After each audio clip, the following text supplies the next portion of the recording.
Okay, good morning. Day 15, meal number one. Here we are. I'm up super early. I'm going to go to the airport. I'm going to pick up Silvana this morning, so I'm getting ready. This is going to be kind of quick because I need to go fast, but I have my food lined up for the day. Now, you might recognize this, except there's a little bit of a change. I doubled up each of these portions. I doubled up the bananas, pecans, almonds, cashews, pistachios, Brazil nuts, macadamia nuts, pepitos, pumpkin seeds, apples, raspberries. I added, what's new here is pineapple and blueberries. Now, pineapple is super sugary, but it has enzymes, even the dried pineapple that I have here. Blueberries, super sugary, but it's 2. Raspberries are less sugary, and but still sugary, and so a small amount of that because I want the nutrients. I'm very interested in the nutrients from a diverse source of plant life. Now, yesterday, my diversity kind of occupied this tiny place here. I didn't eat very much. As it turned out last night, just to keep you updated, I did get hungry about an hour later, and it felt like I just needed to have some egg salad again. And so meal 5, and then in the about 3 hours after that, meal 6 was the scallop meal that I made earlier. So it was something that was about this size. There was a little bit more vegetables in it, but it was 2 scallops and not quite a full cup of the vegetables. And I got to tell you, the scallops, they were just so amazingly good. I'm thinking that I want to put scallops into this equation more frequently. It was exactly what my body needed. It was just sort of the flavor, the texture, everything. So this morning, what I'm going to do, I doubled up on the nuts. I'm going to have 1 nut with each of the meals that I have throughout the day today. That's going to be my strategy because I'm kind of thinking that, my desire to have egg salad last night, and I used about a tablespoon of mayonnaise. I had something about the egg yolk. I felt I needed to keep the egg yolk in it. So what I'm thinking is that my body is saying, more fat, please. That's what I'm thinking. So I want to align myself with greater amounts of fat. Now, yesterday I had everything mapped out like today. So this will be actually meal 1, along with 1 of the nuts or dried types of food. Meal 2 will be a soup with some salmon. Meal 3 will be an egg white. I'll take the yolk out with a cup of vegetables. And in this, I have a tablespoon of corn, a tablespoon of peas, and a tablespoon of turnips, along with all the greens that we've seen before. And so I'm kind of increasing my carbohydrate just a little bit with those turnips, corn, and peas. And then the soup again with the salmon. And then another one of these, same as this one over here, exactly the same thing. So I have 1, 2, 3, 4, 5, 6, except my first conceptual meal. I think I'm gonna have portions of this with these other meals throughout the day.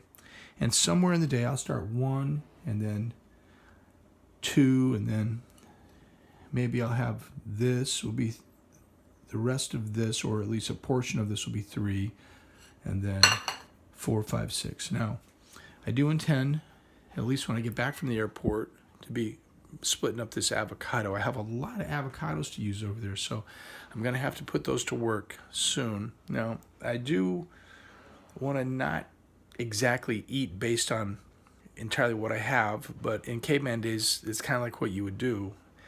You're not going to waste something in caveman days. You're going to find some way to use the stuff that you have to its fullest advantage. But, would I eat like this entire thing of avocados because they're going bad?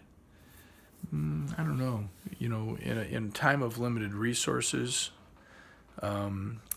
yeah, we might eat whatever's lying around. We don't really need to do that these days usually. So I'm not going to eat that entire pile of avocados. It would be overwhelming my body, as we talked before.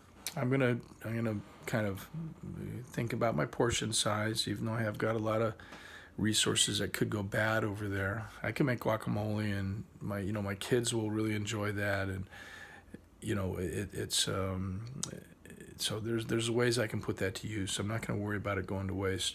I'm going to break this down into little tiny pieces and have a little bit of avocado, more fat. That's the point. More fat each meal, and see how does that impact me by the end of the day. Because last night, finally, meal 5, I did get a little hungry, and I had that egg salad, and along with it, I had the tablespoon of corn, the tablespoon of peas, and the tablespoon of turnips, and it was super satisfying. And those are sugary, a little more sugary things, the corn, peas, and the turnip too a little bit. It's a root vegetable, but it is what my body felt like it needed. And I'm looking at a small portion size, a tablespoon of each of those things. So I'm limiting the amount of higher glycemic index food that my body's getting. And so there's less sugar basically for my body to have to deal with. Now, if I were to get hungry, I have this meal here that I made that's I'm going to say a normal size meal for the process that we're in. This is about like 2 handfuls of mixed vegetables, a very diverse blend of vegetables that you actually saw me make. And this is the piece of salmon from the day before yesterday, and it has ginger on it. And I'm going to say this is about the size of my palm, and then a quarter. There's plenty of fat, of productive, good fats in that salmon. I don't need to add a fat to it, but I will add an eighth probably of this avocado. So here's my backup plan, and what is for most everybody that's walking with me on this journey, I'm going to say that's probably what you're aiming for as one of your core meals right there. Probably in this proportion and probably the size, this 4 to 6 times a day. And your body will take those natural ingredients, put them to work very well, and your body will find the balance that it is capable of finding. So if we drink enough water, we get enough rest, and we do enough work, and we make enough connections with people, and so we feel connected, and we connect with food wisely in this type of way, our bodies will come back into balance doing what they know how to do. This is the backup plan. Here, if I get really hungry, I have this that I made, which is that mix of zucchini, peppers, there's some green beans, onions, yellow squash, cucumber, and balsamic vinegar. It is super duper delicious. So I have that as part of the equation. Here's my food for the day. Zooming by. There's my food for the day. And the remaining piece of this puzzle will be that I'm going to have some of my cashew milk. And I will, as I turn over here to the refrigerator, I will have coffee, and I will have this non-dairy, no sugar added almond milk creamer. Somehow they thicken it up. There's no protein, no added sugar. It's 0 carbohydrates. It's 0.5 grams of fat for a tablespoon. They think there's 50 servings per container in here. No. There's like 4 servings.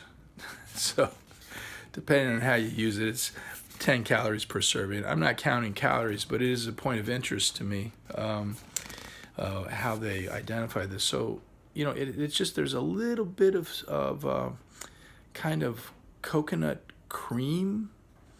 There's there's almond in it, and they thicken it up. Almond milk, coconut cream, sunflower lecithin, and salt. Okay, calcium carbonate, potassium citrate, locust bean gum, and gellan gum. So I'm not seeing too many things that are really hard to pronounce or things that I don't know what they are.